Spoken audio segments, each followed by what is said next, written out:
one respects. The exemplary police officer, the first to arrive when danger strikes, the last to leave a crime scene, a symbol of justice, courage, and honor. Now imagine discovering that, behind his shiny badge, he hid the cold gaze of a hunter, and that his prey were the very people he swore to protect. For years, he was the pride of the city. His name made headlines. His investigations were up to their children as the model of what it means to be a just man. But there was something hidden between the lines of each compliment, a detail no one seemed to notice, perhaps because no one wanted to believe that evil could wear a uniform. Have you ever trusted someone so much that you never considered they might be the monster themselves? Stay with me until the end, because what you discover now may surprise. At the police station, he was the most dedicated. He slept little, worked hard, and said his mission was to bring peace to families. When a new case arose, he was there. The first to volunteer, the first to arrive on the scene, the first to comfort the victims, but also the first to arrive before everyone else, the first to tamper with the evidence, the first to know too much. Gradually, the coincidences, crime scenes always close to where he patrolled, and when the case was closed, there was always one thing in common. He was the hero who solved it. How could anyone doubt the man who solved so many mysteries, even if the mysteries only existed because of him? The neighborhood loved him. Mothers greeted him on the street. Young people dreamed of being like him, and his peers called him the best among. First of all, a predator hiding under the perfect disguise, the disguise of the law. There's something deeply disturbing about realizing that the same man who investigated the crimes was also the one committing them. He didn't just deceive everyone, he controlled the narrative, deciding what would be uncovered and what would remain hidden. It was like playing chess with the entire town, and every move led to a new. Suspicions first arose. No one wanted to believe it. Impossible, they said. He's one of us. But the impossible began to repeat itself. The footprints in the mud matched the boots of the police. The fibers found on the victims came from the same fabric as the uniform, and the voice recorded in an anonymous call sounded disturbingly familiar. The scariest thing is that, for a time, he even managed to deceive against evil, as if evil weren't himself. It's hard to imagine what goes on in the mind of someone who believes they are the judge and executor of their own law. But soon, one small mistake, a barely noticeable slip, would ruin everything. The city's most respected cop was about to see his empire of lies crumble before the very eyes that once worshipped him. And this is where the story really begins. Everyone knew his name. He was the cop who never said no to a call, the man who appeared when chaos took hold and people lost hope. When he arrived, the sirens didn't sound like a warning, they sounded like relief. His presence was enough to silence fear, and that's precisely why no one ever suspected that, behind that confident smile, there was a secret capable of destroying everything. For more than calling him the hero of the law. City children greeted him on the streets, merchants offered him free coffee as he passed, and his fellow soldiers treated him with almost sacred respect. He was the kind of man everyone wanted to be around, a natural leader, someone who seemed destined to protect, not to hunt. Stay with me until the end, because what you discover about this police officer could completely and compassion. He listened to victims, promised results, and delivered. He knew how to speak to the press, how to maintain control in the most critical situations, and above all, how to appear the perfect hero. There was no arrogance in his voice, just that confidence that makes anyone believe. He was the kind of man who looked you in the eye and made you feel safe. At corporate meetings, his superiors, most surgical precision in solving crimes. Some said he was obsessed with work, that he rarely slept, that he spent entire nights reviewing reports and studying patterns. Others believed this dedication was what made him so good. No one imagined that it was precisely there, in this perfectionism, that something darker was born. He stood out everywhere, Mothers saw him as the son any woman would want, and victims, and became a true local hero. The City Hall awarded him a Medal of Honor, and the newspaper published his photo with the headline, "The Man Who Knows No Fear." But fear, he knew it well. He just kept it locked away, hidden behind an impeccably clean uniform and a trained gaze that never showed weakness. Have you ever trusted someone so much that you'd surrender your safety without hesitation? Question. After all, how could you doubt the man who was always there when evil struck? The most disturbing thing is realizing how much trust can be a trap. While everyone saw him as the community's shield, he studied every face, every reaction, every fear. He knew the streets like no one else, knew who was vulnerable, who would vanish without a trace.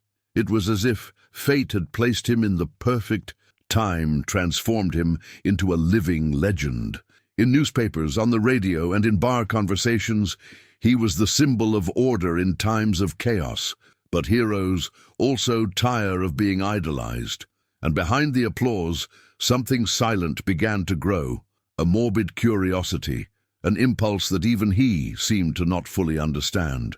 What drives someone admired by everyone to cross the line between justice and horror? Perhaps the story begins. Have you ever had that feeling that something is wrong, but you can't explain why?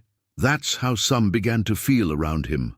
A slight, almost imperceptible discomfort, as if the air changed when he entered a room. But who would dare distrust the city's most respected cop?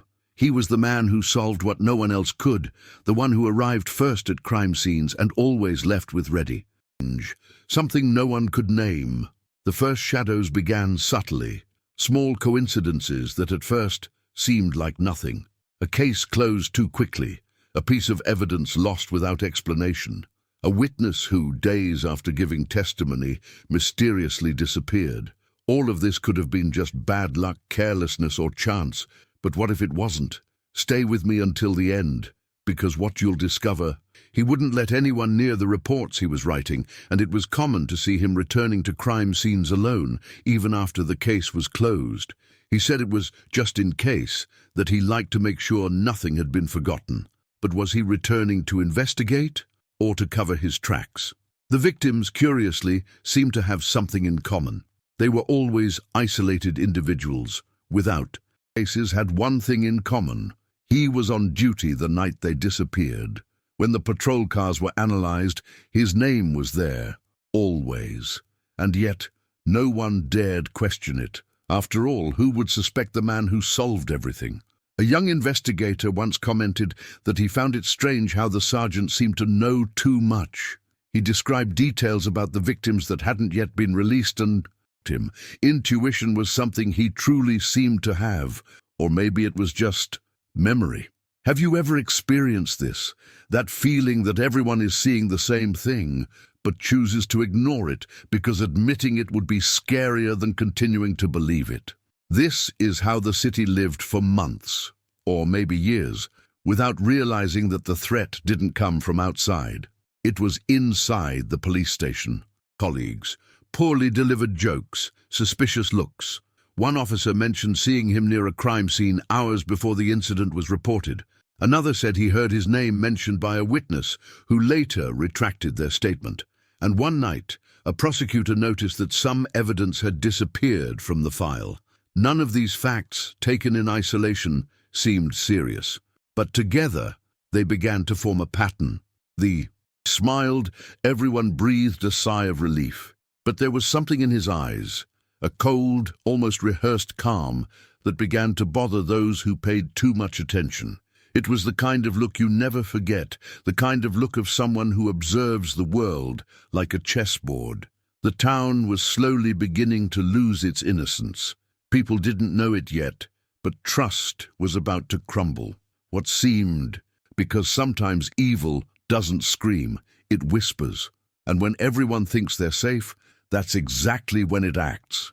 And that's how the first shadows began to take shape. Have you ever wondered what someone is capable of doing when they have absolute power in their hands and no one suspects? He knew this better than anyone. The badge hanging from his chest wasn't just a symbol of authority. And walked freely among the crimes he committed. While everyone applauded him for solving impossible cases, he was simply cleaning up his own footprints. Stay with me until the end, because what you're about to discover now may make you doubt even those who swear to protect you. The sense of control fascinated him. It wasn't just about killing, it was about manipulation, about playing with the invisible line that altering evidence, rearranging objects, changing minute details that confused forensics and diverted suspicion. And when the investigation began to point in his direction, he was the first to discover a new clue, which magically led to another culprit. His colleagues trusted him blindly. When he spoke, everyone believed him. His calm demeanor, the confident tone of his voice, the look of someone greatest protection. He knew no one would dare question the exemplary police officer, the brilliant investigator, the man everyone considered incorruptible. Have you ever met anyone like that? Someone who seemed too good to be real? The double game was perfect. By day, the upholder of the law. By night, the invisible predator. He used the police radio to track patrols and ensure he was always one. Overloaded. Each crime was a spectacle of calculation and patience. There was no rush, no guilt, just the cold pleasure of seeing how far he could get without being caught. The city slept peacefully while he hunted. The sound of the sirens for him was a soundtrack, a reminder that the system was under his control. In his hands, the law wasn't a barrier, it was a disguise. When they would say, no one imagined that their own savior was the architect of terror. Some nights he would return to the murder scenes just to observe the others' work. He mingled among the forensics, feigned surprise, and gave orders. It was like watching a movie he'd directed, making sure the script was going as planned. And when something went wrong, he'd adjust it. A rewritten document, a lost sample. Was his coldness. No regret, no remorse. He saw the victims as pieces on a board and the investigations as intellectual challenges. With each new death, his ego grew. Not because he needed to kill, but because he enjoyed winning. He enjoyed outwitting the system he swore to defend. Time passed, and the crimes began to pile up, but no one saw the pattern. After all, he was the one responsible for. Within him grew deeper.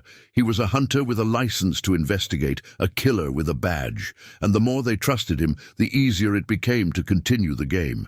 A game where he was the only one who knew the rules, and the only one who always won. But soon, a flaw, an almost invisible detail, would put everything to the test. And it was at this point that the game began to turn. Do you believe that every case solved was a carefully placed piece on a board where only he knew the rules? But fate, or perhaps pride itself, always exacts a price. And all it took was one detail, one almost invisible slip-up for the city's most respected cop to see his empire of secrets begin to crumble before everyone's eyes. It all began on an ordinary night, one of those nights when he believed he was in control. This time something had slipped through, an imperceptible mark, a misplaced fiber, an inconsistency so minute that any other investigator would have overlooked it. But not this young expert, new to the team, curious, determined, and above all too suspicious to accept ready-made answers. Stay with me until the end, because what you're going to discover now is the exact moment when the hunter became the hunted. The police station hallway became shorter. Looks lingered a second longer. He noticed, but pretended not to notice. After all, he'd always known how to manipulate suspicion. Only this time, something was different. His colleagues began reopening old cases, those he himself had masterfully solved. And the more they investigated, the more coincidences emerged. Coincidences that, for the first time, were beyond. Strange disappearances, contradictory evidence, and witnesses who had never been interviewed. He tried to remain calm, but fear grew within him, like a voice that could no longer be silenced. The game he'd controlled so well was beginning to unravel. Documents were disappearing from his desk, colleagues were stopping sharing reports with him, and there was a constant whisper behind the scenes. Saying it out loud, but they were thinking it, and he felt it. Have you ever experienced this? That feeling like the whole world is watching you, waiting for the moment you'll stumble. That's exactly how he lived his last days of freedom, walking through hallways that once applauded him, now filled with silence and distrust. The turning point came unexpectedly. A witness, presumed dead, reappeared, confused, traumatized. Attacker, his uniform, his tone of voice, even the way he breathed. No detail matched the official suspect, but they all matched someone within the force. And when the composite sketch was completed, there was no longer any doubt. The town's hero bore the face of the killer himself. What followed was a spectacle of hypocrisy and shock. The police trying to protect themselves, the press hungry for headlines, and he tried to justify himself, manipulate, intimidate. But the time for control was over. The forgotten evidence, the smallest error, the unexpected witness, everything conspired against him.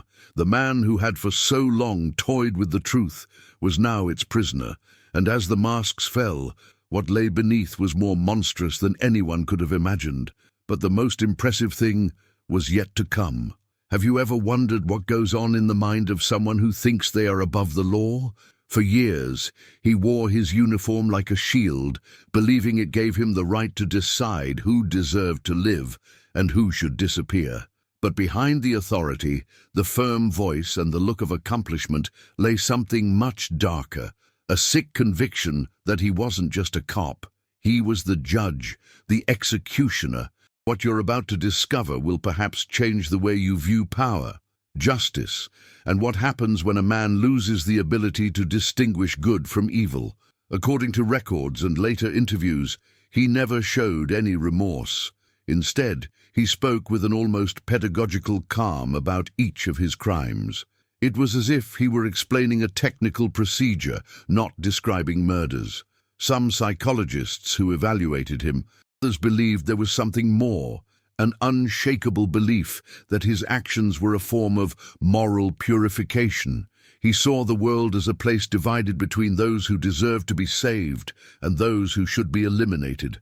And within this cruel logic, he was the only one capable of deciding the fate of others. This made him feel invincible, almost godlike. With each new victim, his sense of power grew, as if him to function. Have you ever met someone like that? Someone who, deep down, believes they're always right, even when the whole world proves them wrong? That was precisely what made him so dangerous. He didn't kill out of anger or impulse. He killed out of conviction, out of a cold, calculated belief that he was doing what was necessary. Co-workers, recalling their years with him, said, but always with that distant look in his eyes, as if analyzing every word of the people around him. It seemed like he was studying us, said one investigator. Another described something even more disturbing. When he talked about death, it was as if he were commenting on time. No emotion, no pause, no wait. Forensic psychologists who followed the case stated that he possessed a rare, typical of a psychological predator. He didn't just understand the rules of the game, he used them against others. He understood human behavior, knew what people wanted to hear, and shaped his personality accordingly.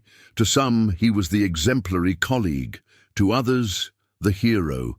To his victims, the last face they would ever see.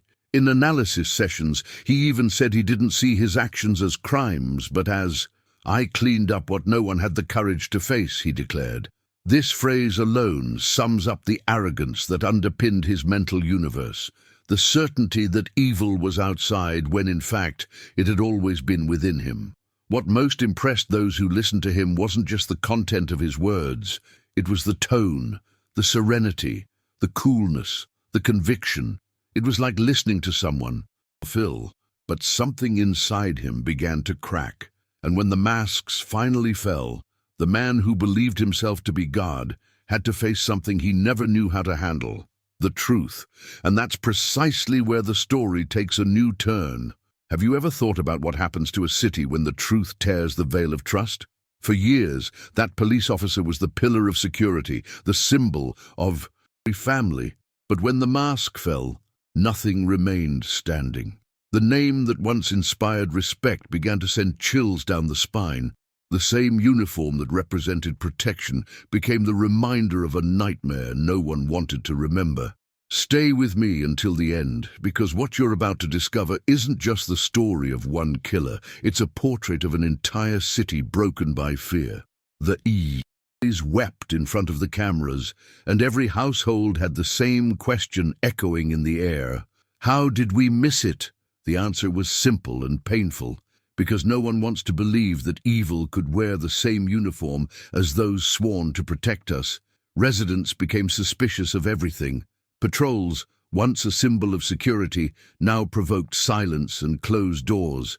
Sirens, once a source of hope, became paranoia. People avoided eye contact with police officers on the streets. Fear was no longer of the unknown criminal. It was of the hero who had deceived everyone. Have you ever experienced this? The feeling of losing faith in something that seemed unshakable. That's exactly what happened there. The collective trauma was almost palpable. The victims' families no longer wanted to hear about justice because ceremonies, while their children grew up with the shadow of his name hanging over every conversation, every memory, every silence. His fellow officers, ashamed, tried to erase the past. But how could one erase a face that had been in every newspaper, in every tribute, in every speech about honor and duty? Some left the force. Others fell into a deep depression. One of the investigators, years later, evil was within the police force itself, he said. I lost all sense of who I was. The city had changed too. The streets seemed colder, conversations shorter, glances more suspicious. It was as if his shadow was still there, watching, waiting. Some swore they heard footsteps at night. Some said they saw the silhouette of a man in uniform in the alleys.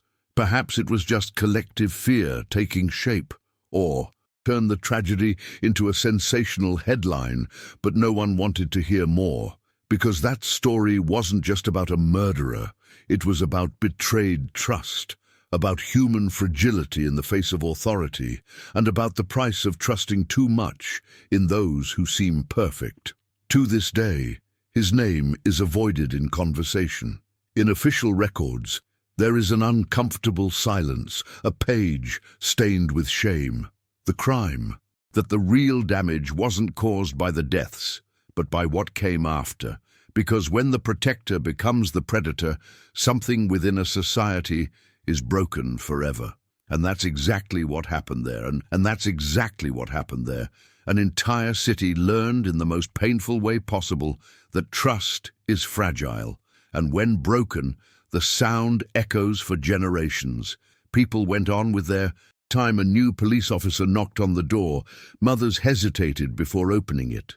Every time a siren cut through the silence of the night, hearts raced again. Time passed, but the wound never fully healed. And perhaps that's why stories like this still resonate so deeply with us.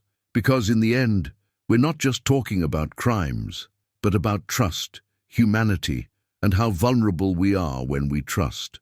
With you, leave a comment below with what resonated most with this story. Do you believe it's possible to trust again after something like this? I'd really like to hear your thoughts. Every comment here helps me understand how these stories resonate with each person. And believe me, your perspective might just make someone else reflect too. Please leave a like, because when you do, YouTube understands that and the darker side of human nature. And if you're not yet subscribed to the channel, subscribe now. Here, we delve deep into real cases, hidden truths, and stories the world would rather forget. Your presence here is what keeps all this alive. Stay with me, because what comes next will take you even deeper, to the point where the line between good and evil simply ceases to exist. For years, he was gleaming badge, his steady gaze. Everything about him conveyed security. He was the silent hero of dangerous dawns, the one who arrived first, who faced danger head-on, who seemed born to protect. But no one imagined that evil, the one everyone feared, had his face. The mask of the law hid something no one was prepared to see, the pleasure of deceiving, of manipulating, of hunting under the guise of solutions. When something terrible happened, all it took was his name to make everyone breathe a sigh of relief. He was the kind of figure who made people believe there was still good in the world. And perhaps that's why the truth was so hard to accept, because no one wants to believe that the hero could be the villain. The irony was cruel. While the city slept peacefully, believing itself protected, he walked. Confidence during the day became that of a predator at night. He knew every routine, every pattern, every loophole. And he used this to choose, with surgical precision, who would disappear without a trace. It was almost impossible to suspect him. Every clue, every piece of evidence, every trace seemed to reinforce his image as an impeccable professional. He himself handled the reports, rewrote details, and when the evidence seemed contradictory, he was the one who offered the perfect, convincing, logical explanation. He knew exactly what to say and what to erase. Time passed and his reputation grew. People called him the angel of the law, the man who did what needed to be done. But behind the cold walls of the police station, there was a man consumed by something no one saw, the intoxicating. Each crime was an assertion of dominance, over his victims, over his colleagues, over the system itself. It was confirmation that he could do anything. And that's what makes this story so disturbing, the realization that evil doesn't need to shout. Sometimes it speaks softly, with a calm voice, a confident posture, and a controlled smile.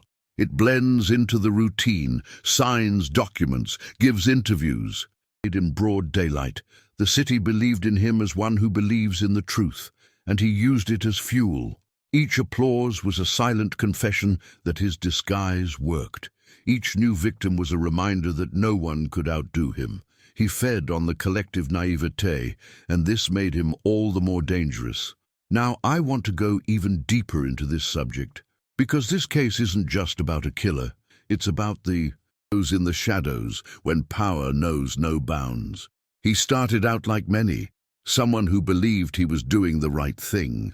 His first killings were justified in his mind as cleansing, adjustment, correction, cold words disguised as morality. But what began as a delusion of justice soon became an addiction. He needed to kill to feel alive. With each new body he felt more invincible. With each well-told. No one suspected, no one challenged him.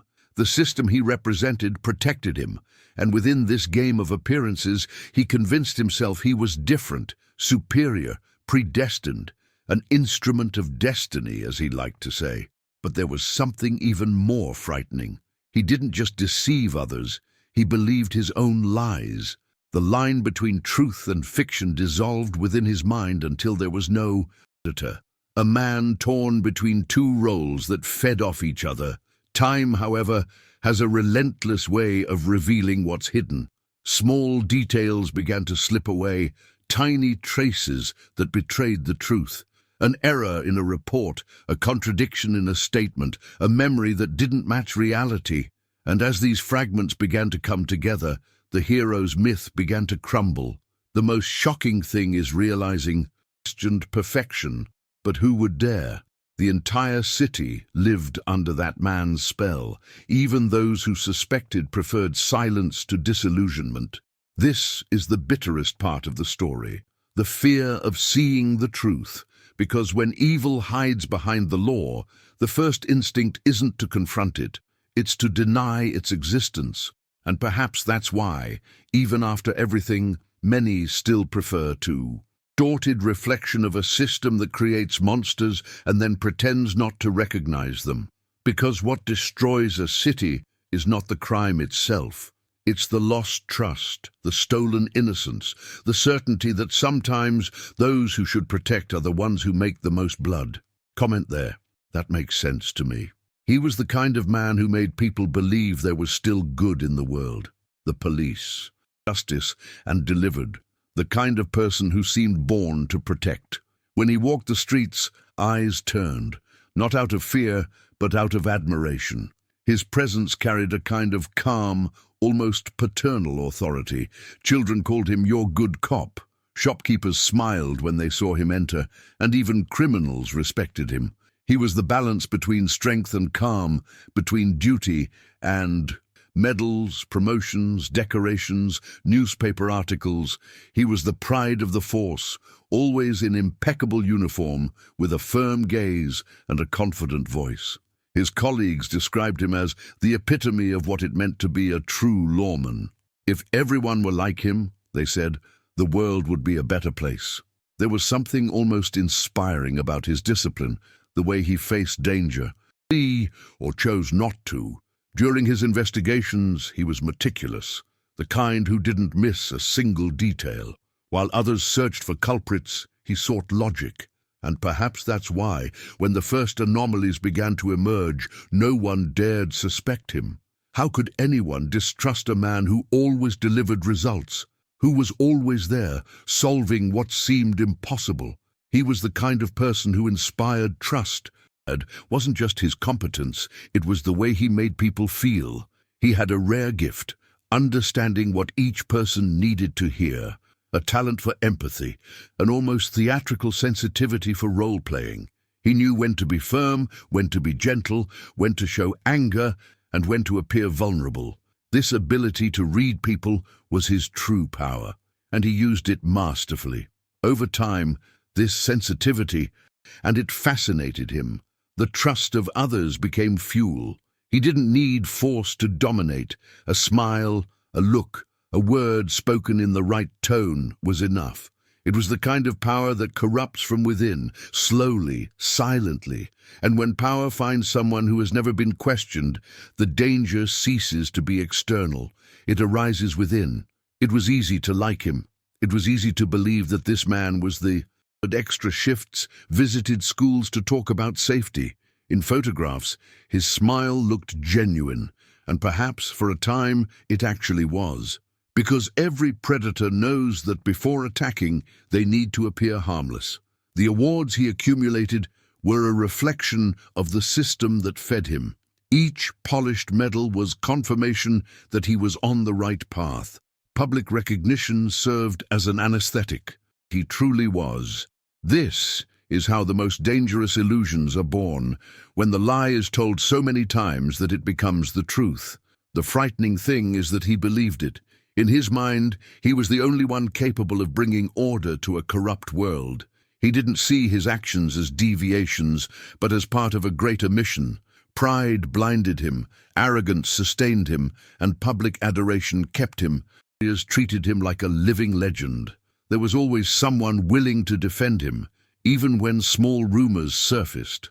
A missing piece of evidence, a poorly recorded statement, a case closed too quickly. It's just the way he works, they said. He's different, and he really was. Only no one realized just how different. Time would show that the unwavering respect he commanded would be his greatest.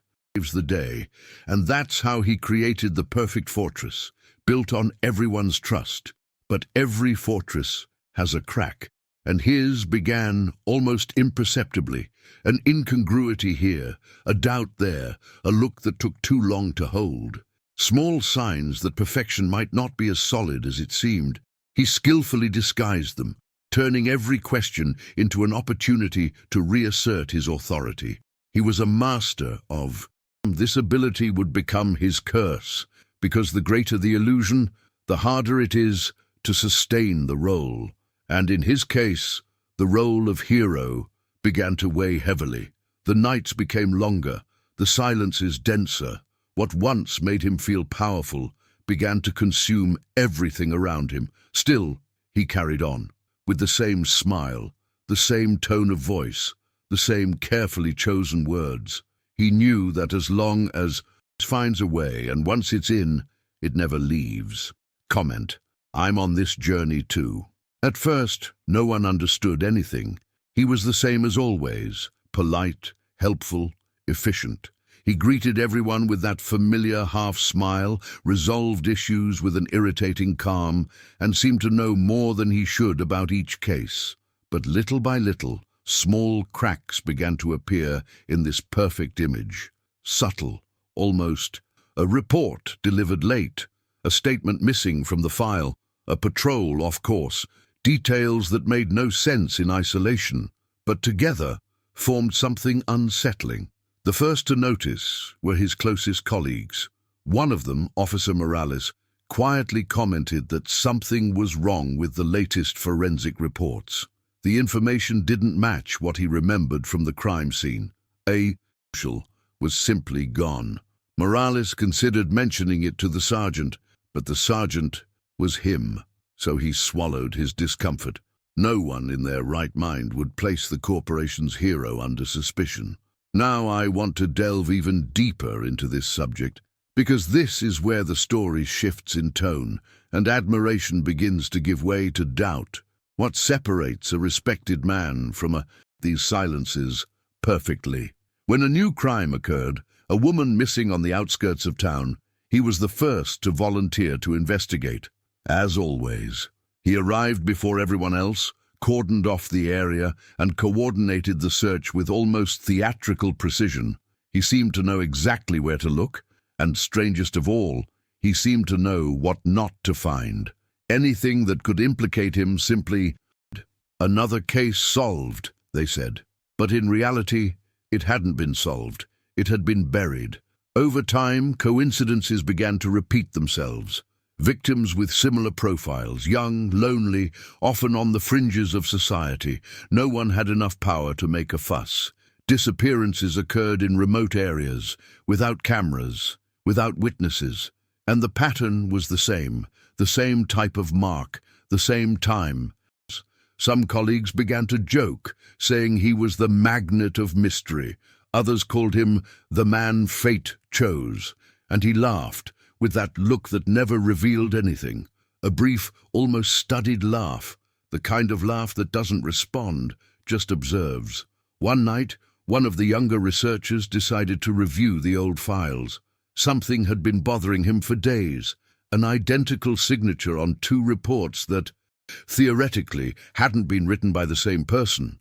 Coincidence? Perhaps. But when working with the truth, too many coincidences sound a warning. The researcher mentioned the finding to a colleague. The next day, he was transferred to another department without explanation.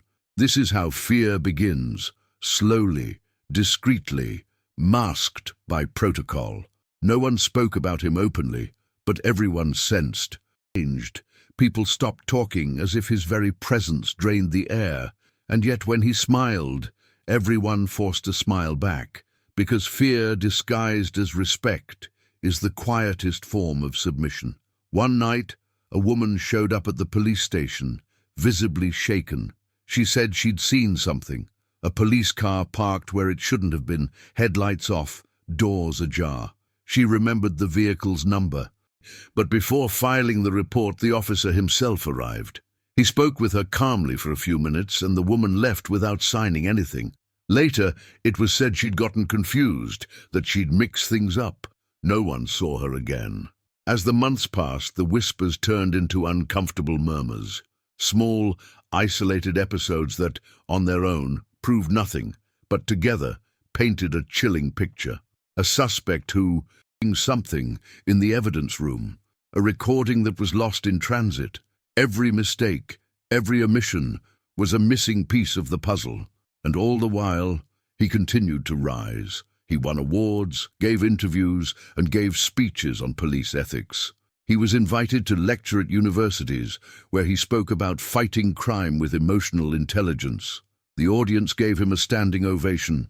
There was power he wielded, and he also knew that the more they admired him, the more blind the world became. But the human body always gives signs when the soul begins to corrupt. His once vibrant gaze had become heavy, dull. The hours he spent alone at night began to increase. He said he needed time to think. And it was true. He was thinking about how to hide what sooner or later would surface. There's a cruel part. That exemplary police officer began to take pleasure not only in deception, but in being admired for it. It was as if each compliment was a collective confession, proof that no one saw him for who he really was. He fed on this blindness, until one day a security camera caught something he couldn't erase. A small detail, but enough to ignite the first real spark. And from that moment on, the castle shone on his chest like a shield. But in truth, it was a weapon. He knew exactly the weight that symbol carried. A simple gesture, showing the badge, adjusting his tone of voice, uttering the word investigation, and any barrier would fall away. It was a free pass to transit between light and darkness. While others saw authority, he saw opportunity. And so, under the perfect disguise, he began to play God. He was methodical, like a maestro conducting a symphony of chaos. He altered reports, rewrote conclusions, and eliminated evidence before it was even recorded. No one suspected. After all, he was the man tasked with uncovering the truth. And who would dare question the guardian of justice himself? Now I want to go even deeper into this subject, because what makes this story so disturbing is not just what he did, but as he set the scene, defined the rules, decided who would live and who would be erased. When the investigation got too close, he would masterfully shift focus. He planted false information, created unlikely suspects, and became, ironically, the hero who discovered the solution. There was an almost artistic pleasure in the way he staged his own lies. At each crime scene, he left small, invisible, silent choreography. His coldness was so intense that after each murder, he returned to his routine as if nothing had happened. He drank coffee with colleagues, commented on headlines, comforted the victims' families. Sometimes he was the first to embrace mothers mourning the children he himself had killed. In the corridors of the police station, his presence was almost magnetic. His voice was calm, even more admired, but behind his serenity lay a mind that played on the pain of others. He fed on the desperation of others, on the fear he himself created. He was a natural manipulator, someone who understood human behavior like a hunter understands the scent of his prey. Once, during an investigation, a colleague commented on a strange pattern, the same details appearing in different cases, the same nodding, pretending to agree. Then, in a calm voice, he dismantled the suspicion with arguments so convincing that the case was dismissed. That night, he drank alone, looking at the badge on the table. He smiled. Victory tasted like danger. The manipulations didn't stop with the evidence. He also controlled people. He knew who was vulnerable, who feared losing their job, who was hiding something that could. Exchanged favors and bought loyalty. For him, everything was a power play, and the badge was the strongest card in the deck. The feeling of impunity transformed him. With each new crime, he felt further removed from the man he had once pretended to be. He began to see his victims not as people, but as pawns, tests, control experiments. It was as if he were writing a macabre narrative, a story where he, and a false draw. There, he jotted down dates, names, and small details.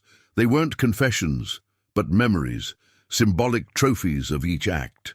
Sometimes he revisited those pages with nostalgia. He enjoyed the sense of power each line brought. Silently, he wondered how much longer he could keep playing without being discovered. Psychologists would call this moral superiority syndrome. He told himself the system was flawed, that he was merely the necessary correction. This distorted mindset was what freed him from guilt. He didn't see blood, he saw justice. He didn't see crime, he saw balance. It was the hidden truth that sustained his madness. Behind the scenes, the manipulation was so profound that even the press couldn't escape it. When a journalist began investigating the information, the result was a series of stories that glorified his name, exactly as he wanted. While the public called him a tireless hero, he chuckled to himself in the dark. The plan was working. The scariest thing is that for him, it wasn't just a power play. It was a ritual of transformation. With each crime, he felt freer from human rules, closer to something he called the truth. In his delirium, poses it, and for him, that someone was himself. But even the best constructed masks have cracks. One day, during an operation, a detail slipped through, a contradiction so small it went unnoticed by everyone except a young investigator, a misplaced signature, an inconsistency in the recording times. It was the beginning of a thread that, when pulled, would begin to unravel the entire web. While he believed he was in control, his own ego became his enemy. The pleasure of manipulating, of deceiving, of feeling untouchable, made him let his guard down. And it was in that instant, in that brief moment of carelessness, that the first trace of the truth began to slip away. Comment there. That makes sense to me. The mistake began, as all fatal mistakes do, too small to attract attention, but profound. The police station is almost comfortable, and he believed himself safe. A forgotten detail, a misplaced signature, a memory that didn't fit. Nothing grand, nothing that the casual eye would notice. But the truth, no matter how small, always finds a way to bleed out from under locked doors. He was accustomed to dominating the game. For years, his every move was a perfectly calculated play. Nothing. A strand of hair stuck to his coat, a fragment of fabric under one of his victim's fingernails, something he might have noticed in other times. But routine had made him overconfident. He believed himself invisible, and it's always there, at that point where pride replaces attention, that the predator becomes vulnerable. The investigation began quietly. A young forensic scientist found the sample and recorded the discovery. It was linked to the department itself. It was like lighting a match in a room full of gasoline. From that moment on, nothing would be the same. He sensed the unease in the air. Eyes that had once greeted him with admiration now seemed hesitant. Conversations ceased when he entered. Respect began to turn to caution. But, true to his nature, he pretended not to notice. He continued smiling, patting people on the exemplary cop, the city's protector. Only this time, the script was starting to fall apart. Tensions mounted quickly. The forensic team requested access to old reports, compared data, and reopened cold cases. Coincidences began to pile up. The same inconsistencies, the same times, the same types of victims. Everything pointed to a pattern, and his name somehow always came up. Still, no one had the use an icon of being the monster himself. Now I want to delve even deeper into this subject, because this was the moment when truth began to struggle with fear. A silent, almost psychological conflict. Those who admired him were torn between loyalty and distrust. It was as if everyone knew, but no one wanted to be the first to admit it. An investigator, driven more by intuition than evidence, decided to, finally revealed itself. He parked in a secluded area with no cameras. He got out of the car, looked around, and began digging. The sound of metal hitting wet earth echoed like an omen. The observer, hidden a few meters away, trembled, unsure if what he saw was real.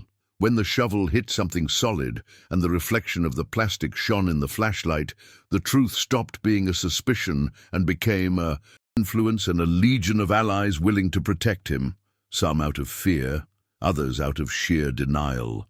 News began to leak out discreetly. Small blurbs in local newspapers, rumors in courtroom corridors, hushed comments in cafes near the police station. The myth was beginning to crumble. Inside him, however, there was no regret, only irritation. Irritation that they had dared to suspect him. Irritation, with the same firm and controlled demeanor. He denied everything with the naturalness of someone who had done it 1,000 times before. And for a moment he almost convinced everyone again, but fate has a cruel sense of irony. A witness everyone thought dead reappeared, confused, shaken, but alive. Her account destroyed what little credibility he had left. She described his face in, no argument could undo that. No smile would be convincing enough. The news spread like wildfire. The streets that had once cheered him now cursed him. The newspapers that had extolled his heroism now plastered his face with horrifying headlines. His colleagues avoided speaking his name, and the force began to divide between those who wanted justice and those who still refused to believe. The maintained a fixed, cold, almost defiant stare. When asked why he had done it all, he simply smiled. "Because I could." Those 3 words chilled the room. There was no remorse, no justification, just the realization that power, when left unchecked, corrodes even the most disciplined soul. His downfall wasn't just physical, it was symbolic. A collapse of everything people believed was safe. The badge that once now became a living example of its fragility. And worst of all, even handcuffed, he still seemed in control. There was something in his gaze, a disturbing calm, as if he were still one step ahead. In the days that followed, the city fell into a state of torpor. People walked in silence. The news repeated his name, and the victims' families waited for an explanation that would never come. The court case. The number of cases linked to him grew each week, and with each new revelation, the feeling of helplessness grew. He had deceived everyone, and worse, he had done so with the unwitting consent of a society that would rather believe in heroes than face the possibility of evil disguised as good. The hidden truth was there all along, but no one wanted to look. The final irony is that when they finally arrested him, he didn't. He had, because his name would never be forgotten, because the city would forever bear the mark of his lie. Comment there. That makes sense to me. When he was finally arrested, many believed the story was over. But what no one imagined was that the true horror was yet to come. Because the most disturbing thing wasn't what he did, it was why. What lurks inside the mind of someone who uses power to play God? What? He begins to believe he alone can decide who deserves to live or die. During interrogations, he seemed calm, almost confident. He sat upright, his hands clasped on the table, and spoke with the same controlled tone he used when giving interviews to the press. Sometimes he even smiled. His answers were measured, calculated, as if he were still in control of the conversation. It was a game to him. And, in a way, remorse is for those who make mistakes, and I didn't make mistakes. This sentence became the center of all analyses. Forensic psychiatrists, criminologists, and behavioral experts spent months trying to understand his mindset. Some claimed he suffered from antisocial personality disorder with narcissistic traits, incapable of empathy, obsessed with a sense of control. Others, more philosophical, said, distorted by arrogance. The most frightening thing is that he didn't see himself as a killer. He saw himself as a restorer of order. Now I want to delve even deeper into this subject, because what the human mind is capable of when it believes it holds the truth is something that surpasses any rational explanation. He grew up in a strict home, where obedience was synonymous with value. His father, a stern, retired, and silent, never dared to argue. From an early age he learned that power was synonymous with respect, and respect was something earned through fear.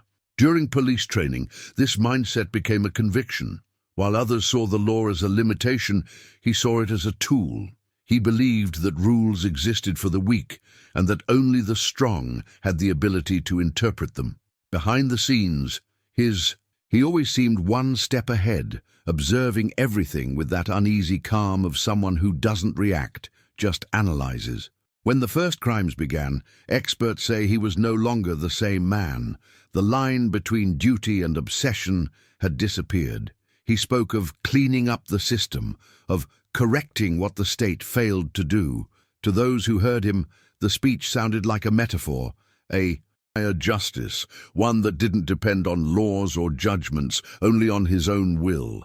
Psychologists called this functional delusion of grandeur, a state in which the individual creates a heroic narrative to justify the unacceptable.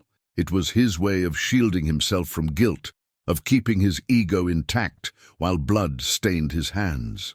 In his mind, the victims weren't people, they were examples. Each represented according to him, lived as parasites on society. It was all part of a plan that only he understood. During one of his sessions with the psychiatrist, he explained his logic in a frighteningly lucid manner. "You think I killed for pleasure, but you're wrong. I killed on purpose. The world is sick, and no one wants to admit it. I simply removed what the system didn't have the courage to remove. Life."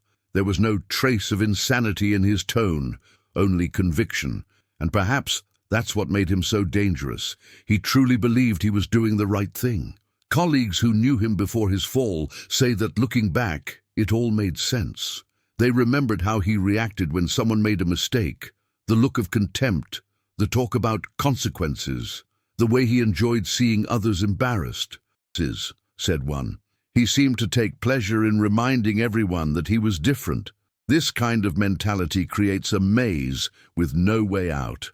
The man who once wanted to protect people ended up becoming the monster he claimed to fight. Arrogance blinded him, and power consumed him.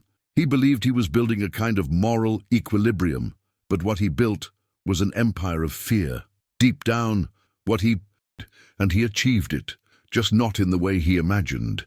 Even while imprisoned, he maintained a strange kind of influence. Guards reported that he could forge alliances within the prison, manipulating inmates and staff as easily as before. Some said it was impossible to look into his eyes without feeling something, fear, curiosity, or repulsion.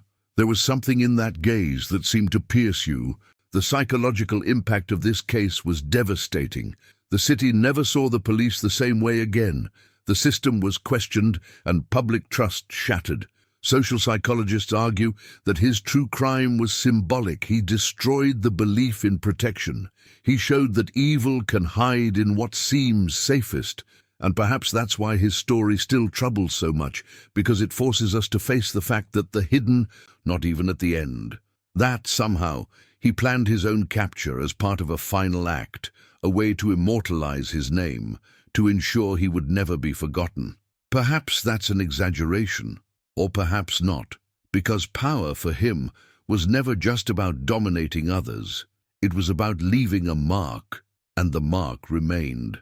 Not just on the victims, but on all who believed in him. Every suspicious look on this is part of his legacy. He won, in a twisted and cruel way. Now I want to delve even deeper into this subject, because understanding this kind of mind is more than studying a murderer.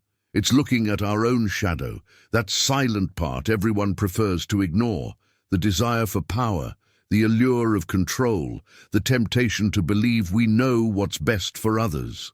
The difference is that he crossed that line. The city was never the same again. When the truth came out, the air seemed to change. It was as if the streets, squares, and alleys carried a heavy, almost suffocating silence. His name, once synonymous with protection, was now a whisper no one wanted to repeat. People walked with a different, suspicious look in their eyes. Suddenly, the uniform that once represented security became a reminder of fear, the badge that once, the collapse of a trust built over decades. The victims' families tried to move on, but how could they move on when the killer was the man who had promised justice?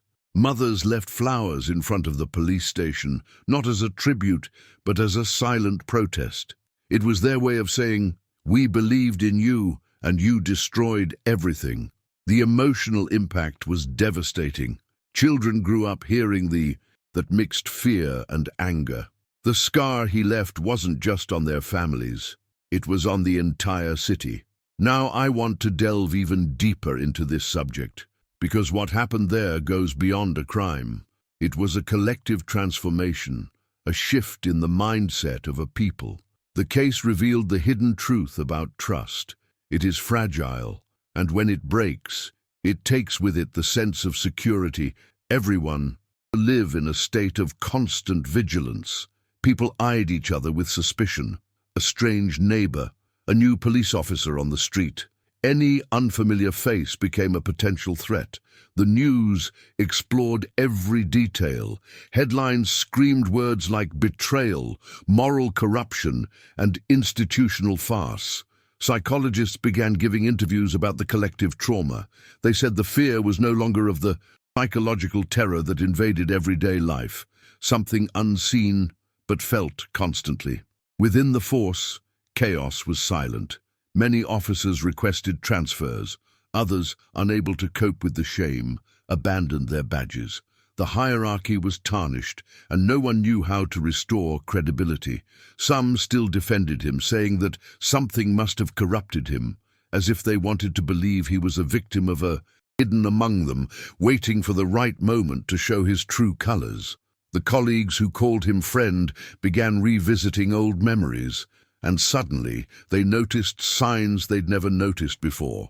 The lingering gaze on a victim, the obsession with being involved in every case, the subtle pleasure in recounting macabre details. But how could he admit this now? How could he accept that their admiration helped fuel, even though they'd never committed a crime? The impact on the city was more profound than any report could measure. People stopped going out at night. Businesses closed earlier. Churches began to fill, not out of faith, but out of desperation. The once bustling streets seemed to echo an ancient fear, the fear of trust. And perhaps most cruel of all was the realization that his true power lay not just in the papers turned the case into a case in point. The police officer who hunted his own victims became a symbol of an era in which no one is who they seem. Films, books, and documentaries were produced, but none managed to capture the true terror, the kind that lies not in the deaths, but in their meaning. The predator was arrested, but the fear he created lived on, walking the same streets that once applauded him. The of emptiness came over them. He had been convicted, yes, but the question lingering in the air was, how many more are there like him? How many respected faces hide intentions that no one imagines? This question became the city's new nightmare, and, in a way, everyone became its prisoner. Years passed, but his name never completely disappeared. On specific dates, the case returned to the headlines like, "Did the case as a warning. What happens when protector turns predator?" Some said it was a lesson in limits, others in morality. But the truth is, it was about something much deeper, the danger of blind admiration. The city tried to rebuild, but nothing would ever be the same again. People learned to distrust even good intentions. They learned that evil, when disguised as virtue, is nearly unknown. Everyone understood that the darkness that inhabited it wasn't just theirs.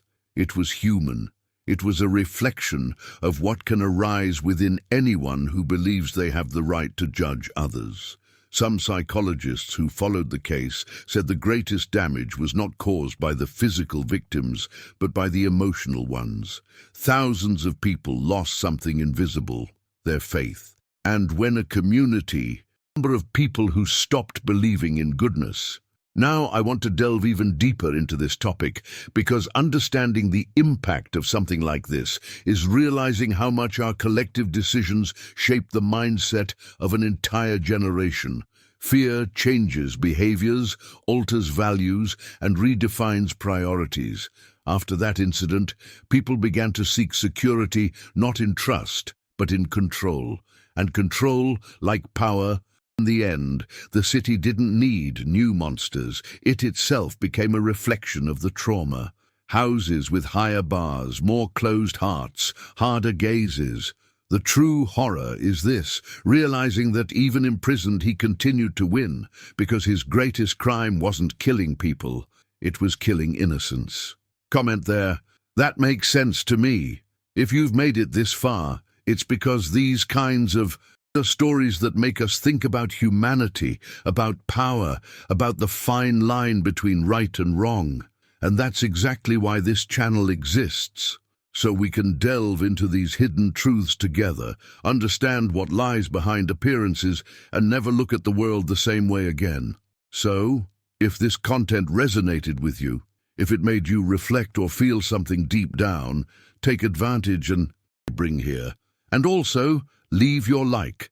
It's a sign that this kind of conversation needs to continue, that it's still worth talking about what many people prefer to ignore.